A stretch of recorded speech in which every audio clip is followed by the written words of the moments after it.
Capítulo 26. Parte el señor de Bernis y me cede sus derechos sobre su casita. Acertados consejos que me da, cuán poco los sigo. Peligro de perecer con M.M. El señor de Murray, ministro de Inglaterra. Nos quedamos sin casita y cesan nuestras entrevistas. Grave enfermedad de M.M. Thorthy y Condulmer. Tonina. Aunque las infidelidades de C.C. me hiciese mirarla distintamente que hasta entonces, y no fuese ya posible hacerla la compañera de mi vida, no podía privarme de considerar que yo hubiera podido detenerla al borde del abismo, y por consiguiente juzgaba que mi deber era permanecer siempre unido a ella como un amigo. Si yo hubiese razonado bien, mis resoluciones respecto a esta joven hubieran sido, sin duda, muy distintas. Me hubiera dicho, yo le he dado el ejemplo de infidelidad después de haberla seducido. Yo le he ordenado seguir ciegamente los consejos de su amiga, cuando yo sabía que los consejos y el ejemplo de M.M. debían conducirla a la perdición. Yo le he hecho en su presencia los más fuertes ultrajes que puedan hacerse a una amante delicada. Y después de todo esto, ¿cómo dar en la injusticia de la mayoría de los hombres, exigiendo de una débil mujer más de lo que el hombre, que se precia de fuerte, puede conceder? Yo mismo me hubiera condenado sin cambiar en nada respecto a ella, pero creía dominar todas mis preocupaciones y era el esclavo de la más degradante, la que no emplea la fuerza sino para oprimir a la debilidad. Al día siguiente del martes de carnaval fui a la casita de Murano y encontré una carta de M.M. que me daba dos malas noticias. Era la una que C.C. había perdido a su buena madre, lo que ponía a aquella pobre niña en la mayor desesperación, y la segunda, que la hermana Conversa, curada de su catarro, había vuelto a tomar su plaza, lo que obligaba a su amiga a separarse de ella en momentos en que hubiera podido prodigarle los consuelos de que aquella joven tenía la mayor necesidad. C.C. había ido a compartir la habitación de su tía, porque esta religiosa, que la amaba mucho, había obtenido el consentimiento de la superiora. Este acontecimiento privaba al embajador del placer de cenar aún con ella, y yo hubiera tenido una grandísima alegría si la casualidad hubiese hecho nacer este obstáculo algunos días antes.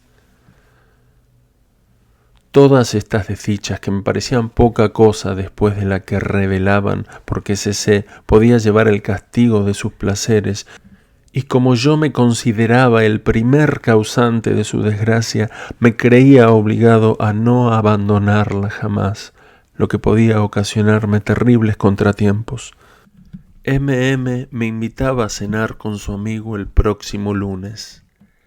Acudí y los encontré muy tristes a uno y otro, él por haber perdido su nueva querida y ella por no tener ya consigo una amiga que le hacía muy agradable el encierro del convento.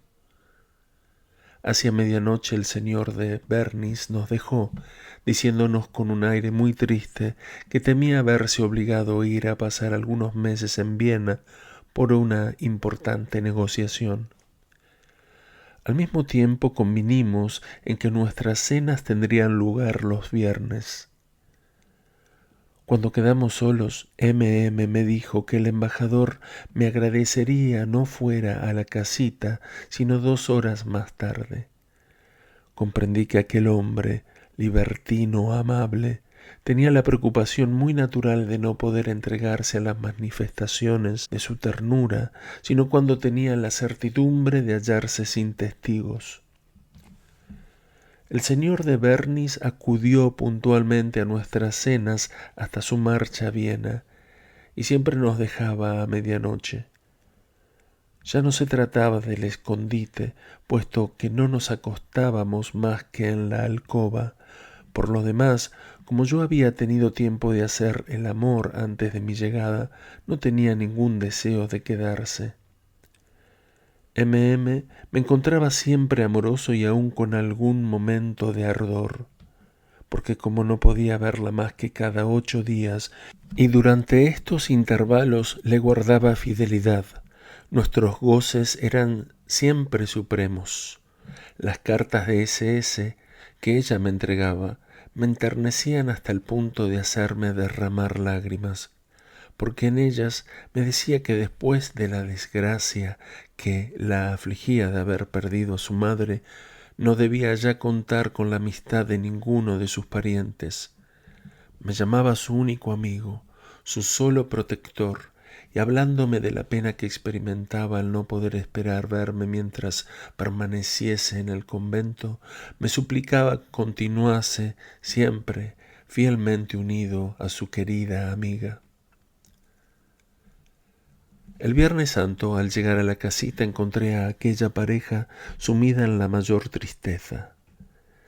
Sirvióse la cena, pero el embajador, con la mirada fija y como aniquilado, no comía nada, no pronunciaba una palabra casi, y tenía el aspecto de una estatua que se hubiera movido de tiempo en tiempo por la fuerza de algún resorte.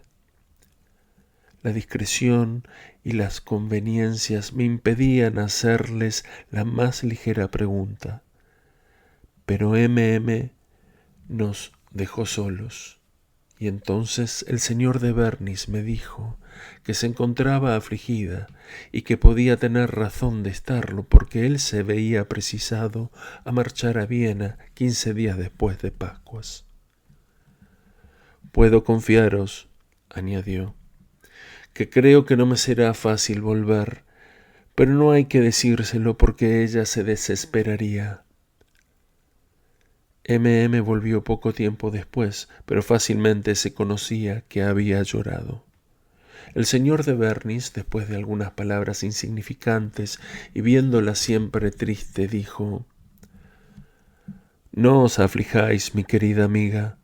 Mi marcha es indispensable, pero mi vuelta es segura tan pronto como haya terminado el importante asunto que me llama a Viena. Quedaréis en posesión de la casita, pero, querida amiga, la amistad y la prudencia me obligan a aconsejaros no vengáis durante mi ausencia, porque en cuanto yo no esté aquí, ya no podré contar con la fidelidad de los gondoleros que me sirven, y dudo que nuestro amigo pueda vanagloriarse de encontrar unos incorruptibles. Aún os diría que tengo fuertes razones para sospechar que nuestras entrevistas son conocidas por los inquisidores de Estado, quienes por política lo disimulan, pero no responderé de que este secreto deje de serlo tan pronto como yo no esté aquí, y que la religiosa que protege vuestra salida del convento sepa que no es por mí por quien salís. Las únicas personas de quien pueda responderos son el portero y su mujer. Yo les ordenaré, antes de mi partida, que miren a mi amigo como otro yo, y os entenderéis juntos. Espero que todo vaya bien hasta mi vuelta, si os conducís con prudencia. Os escribiré por conducto de mi portero. Su mujer hará llegar a vos mis cartas, como lo ha hecho hasta ahora, y os serviréis el mismo medio para contestarme.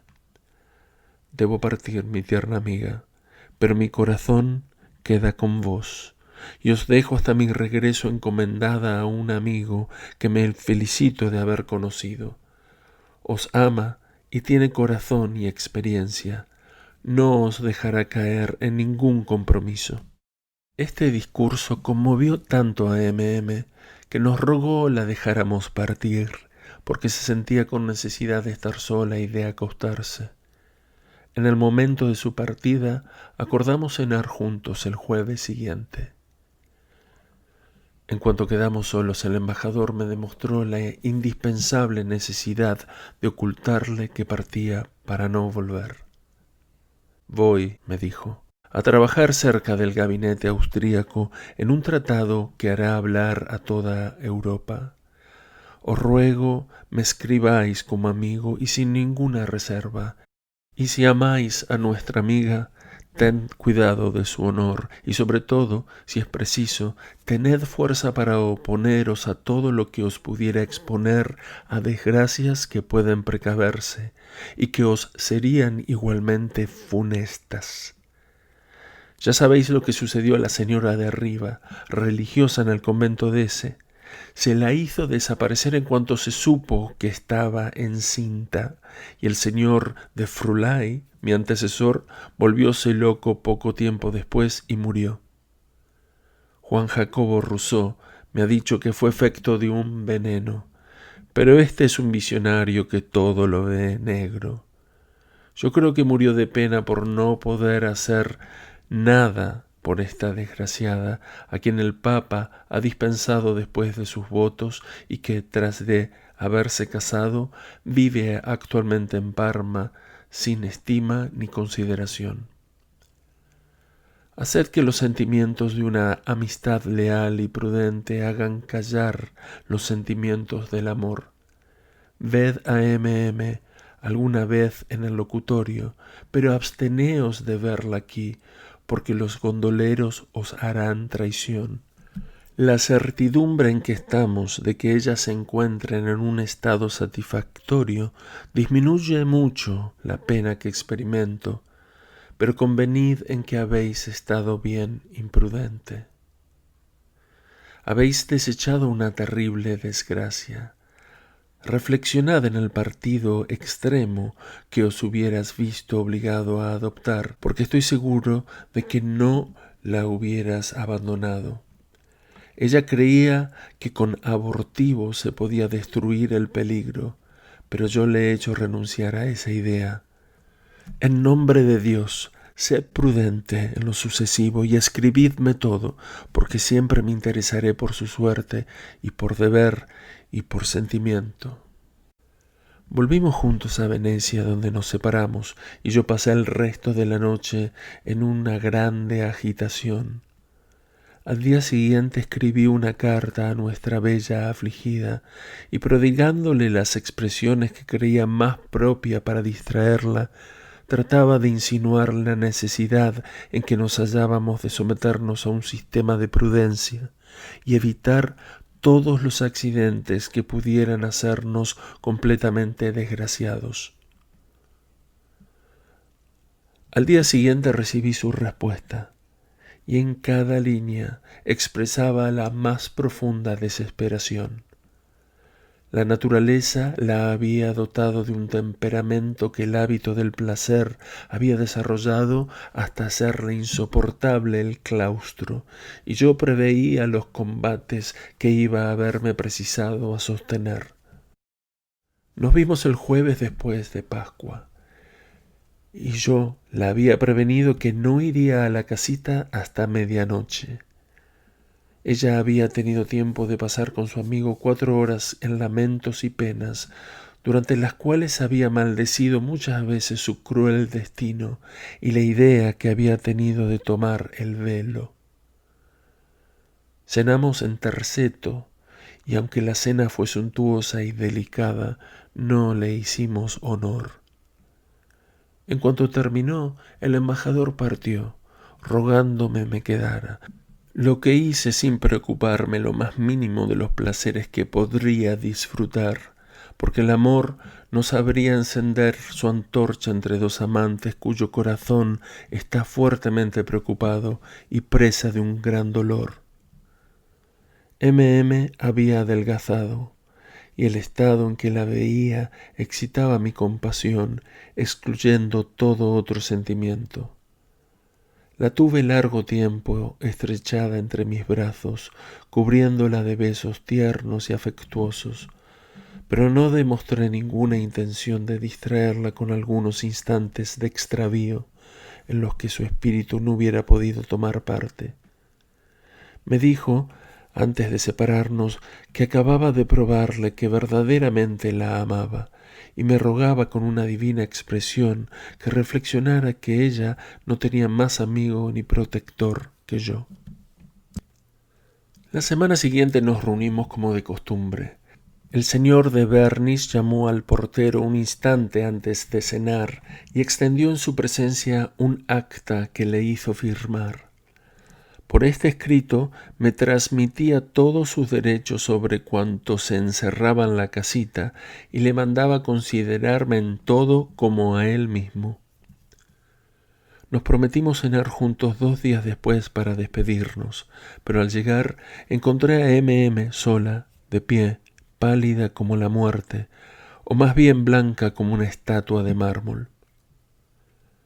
«Ha partido», me dijo ella, «y me recomienda a ti, hombre fatal a quien quizá estoy condenada a no volver a ver y a quien creía no amar sino como a un amigo. Ahora que le pierdo, me apercibo de mi error. Antes de conocerlo no era dichosa, pero no me creía desgraciada, y siento que ahora lo soy». Pasé toda la noche junto a ella, procurando con las atenciones más delicadas calmar su dolor sin poder lograrlo.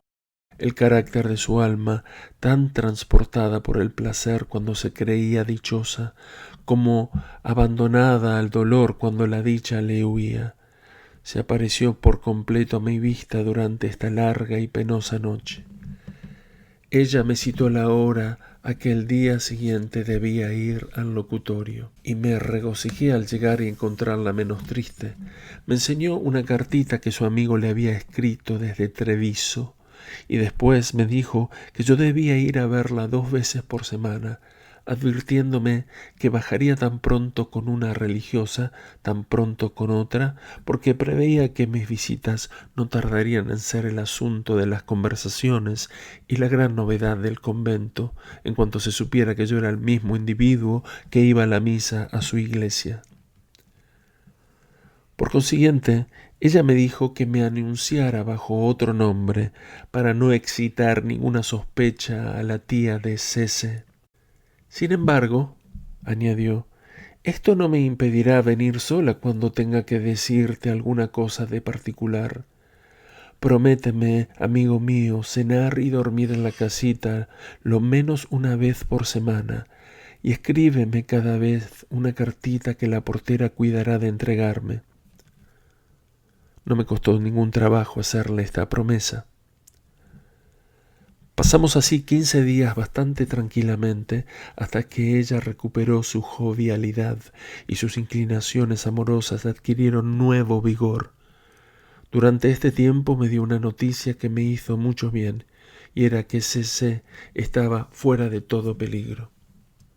Siempre enamorados y no teniendo más que la irritante satisfacción de vernos más que al través de una importuna reja, pusimos en tortura nuestro ingenio para encontrar el medio de vernos solos, en libertad y sin peligro. Me dijo, puedo contar siempre y seguramente con la fidelidad de la jardinera, puedo salir y entrar sin temor de ser vista, porque la puerta que da acceso al convento no se descubre desde ninguna ventana y además la suponen condenada. Nadie puede verme cuando atravieso el jardín para llegar a la pequeña senda que se cree impracticable. Nos haría falta únicamente una góndola de un remero, y me parece imposible que a fuerza de oro no logres encontrar a un barquero del que podamos fiarnos. Yo sospechaba por estos razonamientos suyos que ella tenía frialdad en mis sentimientos, y esta sospecha me atravesaba el corazón. Escucha, le dije, yo mismo seré el barquero, bajaré a la playa, entraré por la puertecilla y tú me conducirás a tu cuarto, en donde pasaré la noche contigo y aún todo el día siguiente si tú crees poder ocultarme. Este proyecto me hace temblar, me dijo. Tiemblo por el peligro a que podrías exponerte. No, yo sería demasiado desgraciada si llegase a ser la causa de tu desdicha. Pero puesto que sabes bogar, ven en la lancha, haciéndome saber la hora lo más exactamente posible. La mujer fiel estará en acecho, y no te haré esperar 4 minutos. Entraré en la barca, iremos a nuestra querida casita, y allí seremos felices sin cuidados. Prometo reflexionarlo. He aquí cómo me arreglé para satisfacerla. Compré una góndola y sin avisarla fui por la noche a dar la vuelta a la isleta para reconocer los muros del convento por el lado de la laguna. Descubrí con trabajo una puertecilla y juzgué que sería la única por donde podría salir. Pero para ir de allí a la casita no era pequeña la vuelta que había que dar a la mitad de la isla, porque había precisión de tomar a lo ancho y con un solo remo yo no podía hacer el trayecto en menos de un cuarto de hora y con grande fatiga. Sin embargo, seguro de llegar a un buen resultado, comuniqué mi proyecto a mi bella religiosa y jamás ninguna noticia ha sido acogida con mayor alegría. Pusimos de acuerdo nuestros relojes y fijamos nuestra cita para el próximo viernes. El día señalado, 1 hora antes de anochecer, me dirigí a San Francisco de la Viña, sitio donde tenía mi góndola en un atracadero que había alquilado, y después de aparejarla y haberme vestido en traje de gondolero, me puse en la popa y me dirigí rectamente a la puertecilla que se abrió al momento de mi llegada. M salió y la puerta se cerró tras de ella. Mi amante venía envuelta en su manteleta, montó en mi débil esquife y un cuarto de hora después llegábamos a la casita. Se apresuró a entrar, pero yo quedé en la barca para amarrarla con una cadena y un candado para garantía contra los ladrones que por la noche se entretienen en robar todo lo que pueden hallar a su alcance. Por más que había remado con facilidad y sosiego, estaba inundado de sudor, pero esto no impedía a mi adorable querida saltar a mi cuello. El agradecimiento parecía desafiar al amor, y yo, glorioso y envanecido de mi hazaña, gozaba en sus transportes. No habiendo pensado en que tendría necesidad de cambiar mi ropa interior, no la había tomado, pero pronto encontré el remedio, porque después de haberme desnudado, me enjugó con ternura. Enseguida me puso una de sus camisas y me encontré perfectamente. Habíamos estado privados harto tiempo de nuestros goces para que pensáramos en cenar antes de haber sacrificado abundantemente en el altar del amor. Pasamos 2 horas en la más dulce embriaguez y nuestros placeres nos parecieron tan vivos como la primera vez.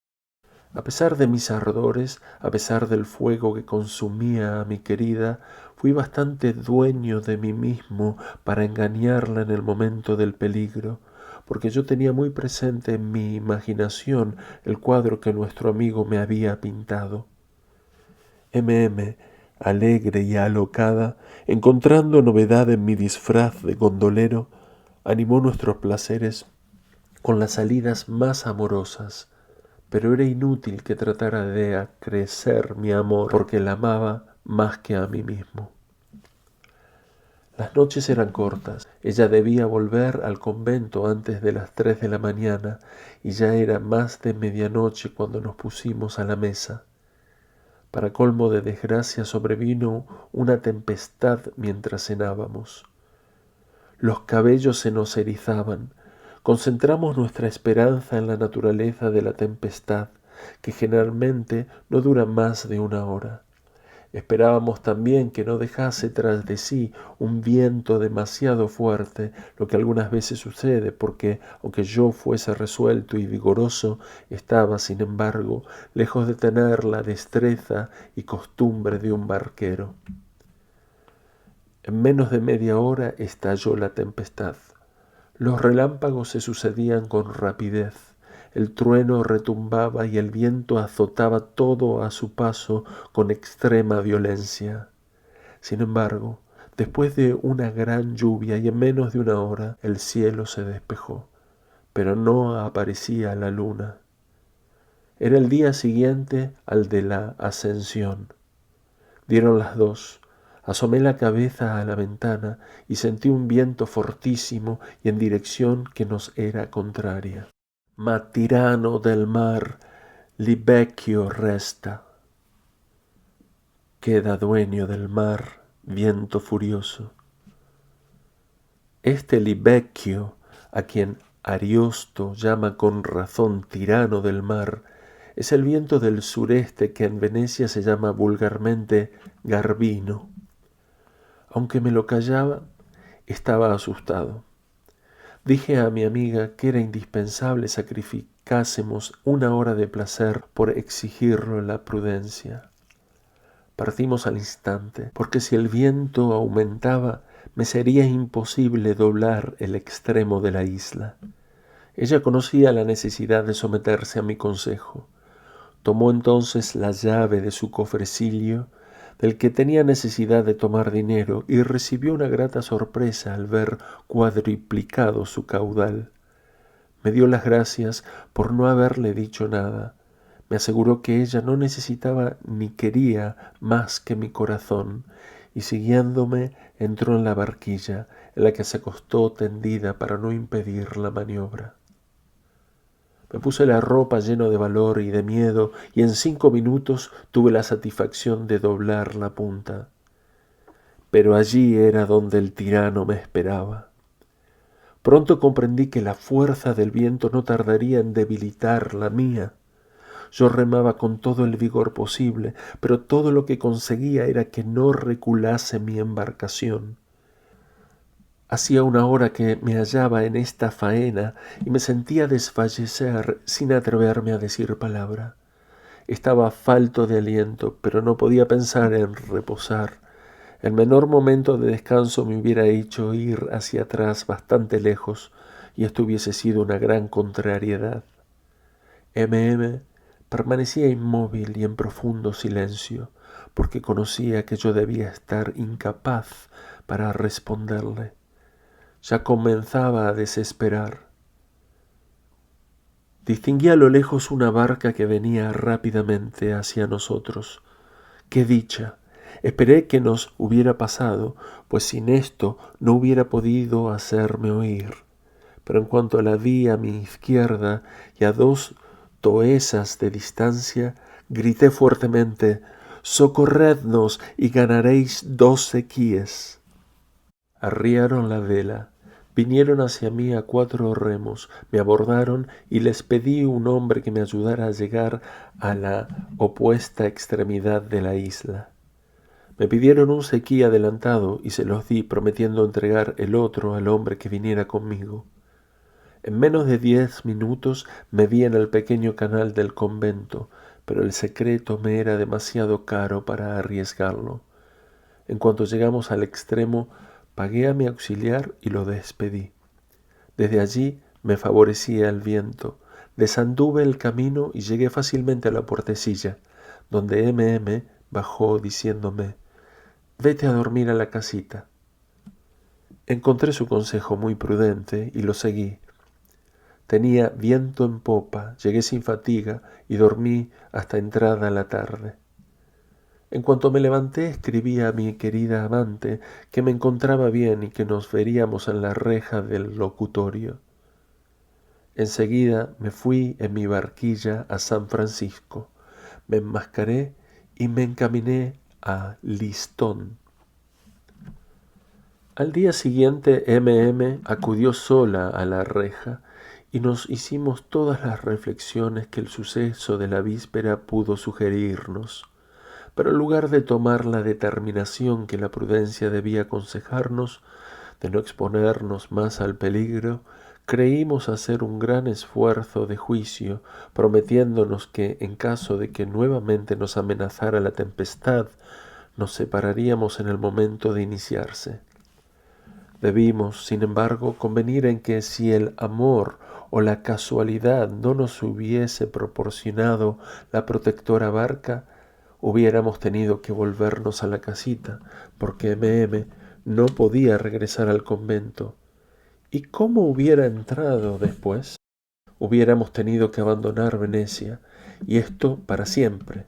Entonces mi existencia se hubiera encontrado irrevocablemente ligada a la suya, y sin duda las combinaciones que a la edad de 72 años me hacen escribir estas memorias en Dux no hubieran tenido lugar. Continuamos durante unos 3 meses viéndonos de la misma manera una vez por semana, siempre enamorados y jamás molestados por el menor accidente. No podía menos de dar cuenta al embajador de todo cuanto nos sucedía. Yo le había prometido igualmente escribirle y ser rigurosamente exacto en mis relatos. Nos respondió felicitándonos por nuestra suerte, pero nos presagiaba desgracias inevitables si no teníamos la prudencia de cesar en nuestras locas y arriesgadas excursiones. El señor de Murray, ministro residente de Inglaterra, buen hombre, lleno de ingenio y sabio, y gran aficionado al bello sexo, a Baco y a las buenas compañías, sostenía a la célebre Ancilla, a quien encontré en Padua y me ocasionó su conocimiento. Este señor llegó a ser bien pronto mi amigo. Tenía más o menos los mismos gustos que el señor de Bernis, con la sola diferencia de que el francés gustaba de ser espectador y el inglés de dar el espectáculo. Yo nunca sobraba en sus amorosas luchas, en las que era valiente, y la voluptuosa Ancilla estaba gozosa de tenerme por testigo. Jamás les di el placer de mezclarme en su lucha. Amaba a pero debo declarar que mi fidelidad hacia esta bella mujer no era ocasionada enteramente por el amor que le tenía. Ancilla, aunque hermosa, me inspiraba repugnancia, porque estaba siempre enronquecida y se quejaba continuamente de un agudo dolor en la garganta. Y aunque su amante se encontraba bueno, yo tenía mis temores, y no sin razón, porque la enfermedad de que murió Francisco I, rey de Francia, la condujo al sepulcro al siguiente otoño. Un cuarto de hora antes de que ella entregase su alma al Creador, su intrépido británico, cediendo a las lúbricas instancias de esta nueva Mesalina, le hizo el último sacrificio en mi presencia, a pesar de una profunda llaga en la cara que la hacía asquerosa. Este acto de cinismo verdaderamente heroico fue conocido por toda la ciudad, y el mismo Murray fue quien lo publicó citándome como testigo del hecho. Esta famosa cortesana, cuya belleza había sido justamente celebrada, sintiéndose corroída por un mal interior, prometió 100 luises a un médico llamado Lucchesi, que se comprometió a curarla a fuerza de mercurio. Pero Ancilla especificó sobre la carta que le escribió que no le pagaría esta cantidad hasta que el mencionado Lucchesi hubiese hecho con ella el sacrificio de amor. El doctor cumplió con su ministerio tan bien como pudo, y quiso cobrar sin someterse a la conclusión del tratado, pero Ancilla se resistió y el asunto fue llevado ante un tribunal. En Inglaterra, donde todo este contrato es ejecutorio, Ancilla hubiera ganado su proceso, pero en Venecia lo perdió. El juez declaró en su sentencia que una condición criminal no acostumbrada ni cumplida no perjudicaba a la validez del contrato. Sentencia llena de sabiduría, particularmente en aquel caso. 2 meses antes que esta mujer se hubiese hecho tan escandalosa, el señor de Memo, mi amigo, que más tarde fue procurador de San Marcos, me rogó le presentara en casa de ella. En lo más ameno de la conversación, he aquí que llegó una góndola y vimos salir de ella al conde de Rosenberg, embajador de Viena. El señor de Memo, asustado, porque un noble veneciano no debe encontrarse en parte alguna con un ministro extranjero, sin ser por esta sola circunstancia culpable de traición al Estado, salió toda prisa del cuarto de Ancilla y yo le seguí, pero en la escalera encontróse al embajador, quien viendo su compromiso, soltó una carcajada y continuó su camino. Subí al instante en la góndola de mi amigo y nos fuimos enseguida a casa del señor Cavalli, secretario de los inquisidores de Estado. Era lo mejor que mi amigo podía hacer para evitar las funestas consecuencias que este fatal encuentro hubiera podido tener. Estaba contento de que yo le acompañara para que pudiera certificar de la sencillez del caso y dando fe de ello poner a cubierto su inocencia. El señor Cavalli recibió al señor de Memo sonriendo y le dijo que había obrado cuerdamente en ir a confesarse sin pérdida de momento. Mi amigo quedó admirado de esta acogida, le contó la pequeña historia de su encuentro y el secretario le respondió con el aire más serio que no dudaba de la veracidad de su narración, puesto que las circunstancias estaban de acuerdo con lo que él ya conocía. Salimos llenos de curiosidad por la respuesta del señor secretario y discurrimos mucho sobre tal motivo. Pero el resultado de nuestras reflexiones fue que el señor Cavalli no había podido positivamente saber nada antes de nuestra entrada en su casa y que no nos había hablado así, sino por la costumbre que los inquisidores tienen de querer hacer creer que nada hay oculto para ellos ni por un breve momento.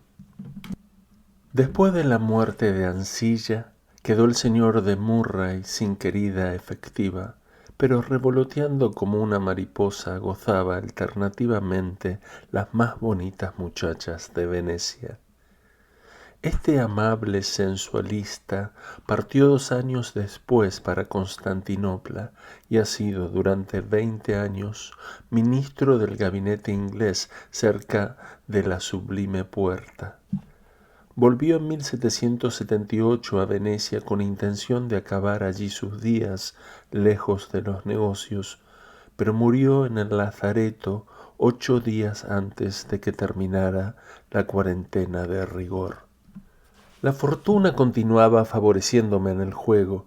Mis entrevistas con M.M. no podían ser descubiertas, puesto que yo me había constituido en nuestro propio piloto y las religiosas que estaban en el secreto eran bastante interesadas en guardarlo.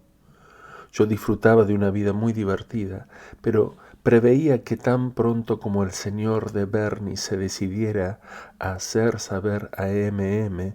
que no volvería jamás, él llamaría a los servidores que había dejado en Venecia y entonces ya no tendríamos más casita. Yo sabía además que cuando llegara la época de los temporales me sería imposible continuar verificando solo mis excursiones en aquel débil barco. El primer lunes de octubre, día de la apertura de los teatros y en que empiezan las máscaras, fui a San Francisco a tomar mi bote, con el que fui a Murano a recoger a mi amada, y enseguida bogué hacia la casita. Las noches eran lo bastante largas para poder dedicar mucho tiempo al placer, y empezamos por tomar una excelente cena. Después nos entregamos a Cupido y a Morfeo. De repente, y en medio de un dulce éxtasis, excitó mis sospechas un gran ruido que se dejó sentir hacia el lado del canal. Volé a la ventana, y cuáles serían mi sorpresa y mi ira al ver un gran barco que se llevaba el mío a remolque. Dueño, sin embargo, de mi primer movimiento, grité a los ladrones que si querían hacerme la merced de devolverme mi barco, les daría 10 sequíes. No me respondieron más que con carcajadas, y no creyéndome, continuaron su huida. ¿Qué podía hacer yo? Gritar «¡Al ladrón!». que el cielo me guardase de ello, correr tras los raptores. Yo no tenía la facultad de poder marchar a pie sobre las aguas. Estaba desolado, y M quedó asustada del caso, pues no preveía cómo podría yo remediar aquella desgracia. Vestíme deprisa y corriendo, no pensando ya en el amor y no consolándome sino por la idea de que tenía 2 horas para procurarme una barca, aunque tuviese que costarme 100 sequías. No hubiera estado perplejo si hubiera podido tomar una góndola, pero los gondoleros no hubieran dejado de pregonar al día siguiente en todo Murano que habían conducido una religiosa a tal convento y todo se hubiera perdido. No me quedaba, pues, más remedio que procurarme a cualquier precio una barca, o bien imitar a los piratas que me habían robado la mía. Púseme en los bolsillos mis pistolas y mi puñal, tomé dinero y provisto de un remo y de una horquilla me lancé a la campaña. Los ladrones habían limado la cadena de mi barca con una lima sorda. Me faltaba este medio y no podía contar sino con la buena fortuna de encontrar una simplemente amarrada. Llegué al gran puente. Vi allí barcos en abundancia, pero había gente sobre el muelle y no podía exponerme a la tentativa de coger uno. Corrí como un loco furioso, cuando al extremo del muelle descubrí una taberna abierta. Entré y pregunté si había barqueros, y el tabernero me respondió que había 2, pero que estaban borrachos. Me acerqué a ellos y les dije: ¿Quién quiere ganar 4 libras por llevarme a Venecia? Yo. Y empezaron a disputarse la preferencia. Les apacigué dando 40 sueldos al más borracho y salí con el otro. Cuando estuvimos en el camino le dije: «Estás demasiado borracho para llevarme. Préstame tu barca y te la devolveré mañana». «Yo no te conozco». «Te dejaré 10 sequíes, pero como tu barco no vale tanto, ¿quién me responderá de ti?» «Venid, señor». Me llevó nuevamente a la taberna y el tabernero salió fiador por él. Satisfecho, llevé a mi hombre al barco y me proveyó de 2 horquillas y de un segundo remo y me dejó muy contento de haberme engañado y yo de haber querido serlo. Había empleado 1 hora en reparar el mal y entré en la casita donde mi querida M estaba angustiada. En cuanto me vio con la cara risueña, toda su alegría reapareció sobre la suya. La conduje al convento. Enseguida fui a San Francisco, donde el hombre que me alquilaba el atracadero me creyó loco cuando le dije que había cambiado mi barco por aquel que llevaba. Me enmascaré y me di prisa a marchar a mi casa y a acostarme, porque esta pericia me había fatigado. Por este mismo tiempo la fatalidad me hizo conocer al patricio Marco Antonio Zorzi, hombre de genio y célebre en el arte de escribir coplas en lengua veneciana. Ambicionando el honor de hacer sacrificios a Thalía, Zorzi, que amaba apasionadamente el teatro, hizo una comedia que el público se tomó la libertad de silbar. Pero habiéndose empeñado en que su obra no había fracasado más que por efecto de las cábalas del abate Chiari, poeta del teatro Sant'Angelo, se declaró acérrimo perseguidor y despreciador de todas las obras dramáticas de este abate. Fácil me fue hacerme miembro de la sociedad del señor Zorzi, quien tenía un excelente cocinero y una mujer encantadora. Él sabía que yo no apreciaba a Chiari en su calidad de autor, y Zorzi pagaba gente que sin misericordia, así como sin motivo ni razón, silbaba todas las piezas del abate cómico. Mi diversión consistía en criticarlas en versos llamados martilleros, especie de malos versos que por entonces estaban en gran boga, y Zorzi tenía buen cuidado de distribuir mis críticas.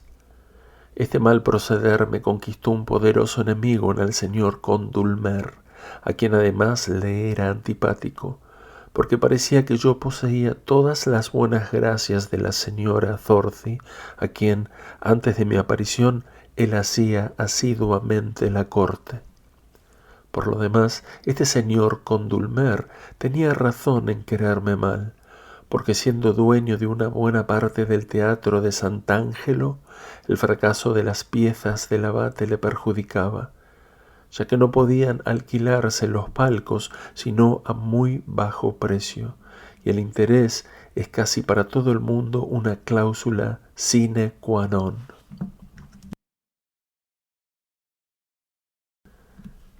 Este señor, Condulmer, tenía 60 años, pero fresco aún, le gustaban las mujeres, el juego y el dinero. Era hasta usurero, pero poseía el secreto de pasar por un santo, porque tenía la precaución de dejarse ver todas las mañanas en la misa de San Marcos y no dejaba nunca de llorar delante del crucifijo. Se le hizo consejero al año siguiente y en esta calidad fue durante 8 meses inquisidor del Estado. En esta plaza eminente y diabólica no le fue difícil insinuar a sus dos colegas que era preciso encerrarme en los plomos en calidad de perturbador del reposo público. Espera aún, querido lector, el relato de mis aventuras de 9 meses y verás. Al principio del invierno se tuvo noticia del tratado de alianza concluido entre las casas de Francia y de Austria, tratado que cambiaba totalmente el sistema político de Europa y al que las potencias europeas no podían dar fe, tan imposible había parecido la cosa. Italia entera debió regocijarse de esta alianza, porque ponía aquel bello país al abrigo del peligro de convertirse en teatro de la guerra a la menor diferencia que pudiera sobrevenir entre estas dos potencias. Lo que desmentían los más pensadores era que aquel maravilloso tratado hubiese concebido y terminado por un joven ministro que hasta entonces no había figurado sino como un hombre de ingenio. Habían sido iniciados en el secreto en 1750 por la Pompadour, el conde de Kaunitz, que fue nombrado príncipe, y el abate señor de Bernis, que no fue conocido sino al año siguiente, cuando el rey le nombró embajador en Venecia. Hacía 240 años que la casa de Borbón y la de Habsburgo eran enemigas, cuando apareció este famoso tratado, pero no tuvo larga duración, pues no se mantuvo más que 40 años y no es probable que jamás tratado alguno haya durado tanto entre dos cortes tan esencialmente diferentes. El abate de Bernis fue ministro de Negocios Extranjeros algún tiempo después de la conclusión del tratado. 3 años después restableció el Parlamento y enseguida fue nombrado cardenal. Después cayó en desgracia y se le envió a Roma, donde murió. Mors ultima linea rerum est. La muerte es la última frontera. Sucedió lo que ya había fácilmente previsto, porque 9 meses después de su marcha de Venecia, anunció a M.M. su llamamiento, pero de la manera más delicada. A pesar de esto, M.M. fue tan sensible y tanto le afectó esta noticia que hubiera podido sucumbir a aquel rudo golpe si con mucha anticipación yo no la hubiera preparado a todos los acontecimientos posibles. El señor de Bernis me envió todas sus instrucciones. Quiso que todo lo que había en la casita fuese vendido y que el producto se le entregase a M.M. en absoluta y plena propiedad, a excepción de los libros y las estampas que la portera fue encargada de llevarle a París. Era un buen breviario para un cardenal, pero quiera Dios que no los haya más peligrosos para la sociedad. Mientras M. se entregaba al dolor, yo ejecutaba las órdenes del señor de Bernis y a la mitad de enero de 1755 nos quedamos sin casita. Ella guardó 2000 sequíes y no podíamos vernos más que en la reja. Pronto, consumida de tristeza, cayó peligrosamente enferma y la vi el 2 de febrero llevando en sus rasgos los síntomas de una muerte cercana.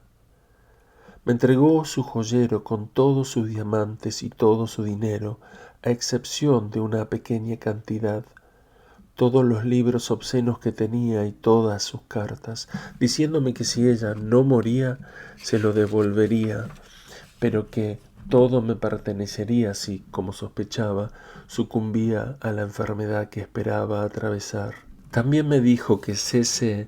me informaría de su estado y me rogaba tuviera piedad de ella y le escribiese, no teniendo más consuelo que mis cartas, que esperaba tener fuerza para leer hasta su último suspiro. Yo me deshacía en lágrimas porque la amaba con idolatría y le prometí habitar en Murano hasta que ella hubiese recobrado del todo su salud. Lo hice colocar todo en una góndola y dirigirlo al Palacio Bragadino para ponerlo en seguridad, y enseguida volví a Murano para encargar a Laura me buscase una habitación amueblada donde yo pudiese vivir en libertad. Yo conozco, me dijo, una habitación muy bonita con cocina. En ella estaréis completamente tranquilo. Es muy barata, y si quiereis pagar el alquiler por adelantado, ni aun tendréis necesidad de decir quién sois. El viejo a quien pertenece la habitación vive en el piso de abajo. Él os dará todas las llaves, y si lo deseáis, no tendréis que ver a nadie. Me dio la dirección de aquella casa, fui en el acto y lo encontré todo a mi gusto y conveniencia. Pagué un mes por adelantado y se terminó el negocio. Era una casita al extremo de un callejón sin salida que comenzaba en el canal. Volví a casa de Laura para decirle que tenía necesidad de una criada que fuese a comprar las provisiones para mis comidas y que me arreglase el cuarto. Me la prometió para el día siguiente. Después de haberlo dispuesto todo para mi instalación en mi nueva vivienda, volví a Venecia y arreglé mi maleta como si fuera a emprender un largo viaje. Después de cenar, tomé licencia del señor Bragadino y de sus dos amigos, diciéndoles que para un importante asunto iba a ausentarme por algunas semanas. Al día siguiente me instalé en mi nuevo domicilio y quedé sorprendido y grandemente al encontrar allí a Tonina, hija de Laura, muy bonita y que no tenía más de 15 años, la cual me dijo, poniéndose colorada, pero con una especie de desenvoltura que yo no le hubiera supuesto, que tendría el valor de servirme con tanto celo como su madre misma quizá no lo tuviera. Me encontraba demasiado afligido para saber agradecer a Laura aquella atención, y aún resolví que la cosa no sucediese como ella había debido pensar, pues su hija no podía continuar a mi servicio. Ya veremos qué fuerza tienen ordinariamente estas resoluciones. Entretanto, traté a aquella niña con la mayor dulzura. Estoy seguro, le dije, de tu buena voluntad, pero es preciso que hable a tu madre. Tengo necesidad de quedarme solo, porque escribiré todo el día y no tomaré nada hasta esta noche. Tendrás cuidado de proveerte de todo lo que haga falta para mi cena. Entonces me entregó una carta, pidiéndome perdón por no habérmela dado antes. Es preciso no olvidarse jamás de hacer los encargos, le dije, porque si hubieras tardado un poco más en darme esta carta, pudiera haberme ocurrido una gran desgracia. Ella se avergonzó, me pidió perdón y salió. La carta era de C.C. y en ella me decía que su amiga estaba en cama y que el médico la había encontrado con fiebre. Pasé el resto del día poniéndolo todo en orden en mi cuarto y en escribir a C.C. y a mi paciente y pobre amiga. Por la noche, Tonina vino a traerme bujías y a decirme que la cena estaba dispuesta. «Sírvemela», le dije. Viendo que no había puesto más que un cubierto, concebí una buena idea de su modestia y le dije que pusiera otro, pues quería que me acompañase siempre a cenar. No me daba cuenta del movimiento en cuya virtud obraba. No quería mostrarme más que bondadoso y obraba de buena fe. Ya veremos, caro lector, si no era esta una de las astucias que el demonio emplea para lograr sus fines. No tenía apetito y comí poco, pero lo encontré todo bueno, excepto el vino. Tonina prometió procurarse lo mejor para el día siguiente. Enseguida fue a acostarse en la antecámara. Después de haber cerrado mis cartas, quise asegurarme de si estaba cerrada la puerta de entrada. Salí y vi a Tonina durmiendo apaciblemente, o por lo menos haciendo que dormía. Yo hubiera podido sospechar su idea, pero jamás me había encontrado en situación semejante, y juzgué de mi gran aflicción por la indiferencia con que miraba a aquella muchacha. Era hermosa, y sin embargo conocí que ni ella ni yo corríamos riesgo alguno. Al día siguiente me desperté muy temprano, llamé y ella entró completa y decentemente vestida. Le entregué la carta para C.C., en la que incluía la destinada a M.M., y le ordené llevarla a su madre y volver enseguida para hacerme el café. «Comeré a mediodía, Tonina. Ten cuidado de ir con tiempo a buscar lo que haga falta». «Señor, yo misma preparé vuestra cena de ayer, y si lo queréis, podré preparar todas vuestras comidas». «Estoy satisfecho de tu inteligencia. Continúa y aquí tienes un sequí para los gastos». «Aún me quedan 16 libras del que me disteis ayer y esto puede bastar». «No, te las doy y haré lo mismo cada día». Fue tan grande su alegría que no pude impedir que cubriera mi mano de besos. Me guardé muy bien de retirarla, así como de besarla, porque conocía que no hubiera podido contener la risa y esto hubiera desprestigiado mi dolor. Este segundo día se pasó como el anterior. Tonina estaba encantada de no haberme vuelto a oír decir que hubiera querido hablar a su madre, de donde deducía que sus servicios me eran agradables.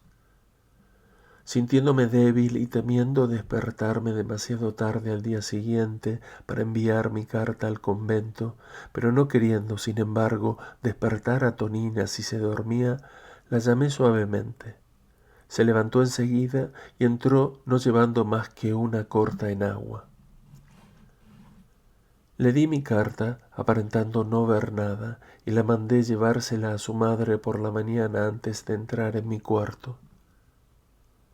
Salió diciéndome que sería obedecido, pero en cuanto salió no pude menos de confesarme que era muy bonita, y me sentí triste y confuso al reconocer cuán fácil sería a aquella joven consolarme.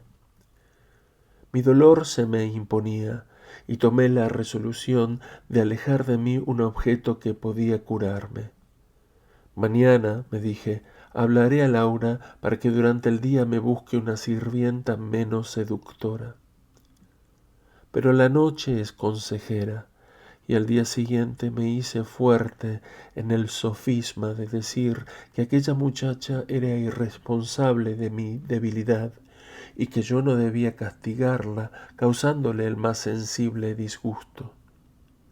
Ya veremos, querido lector, en qué vino a parar todo esto.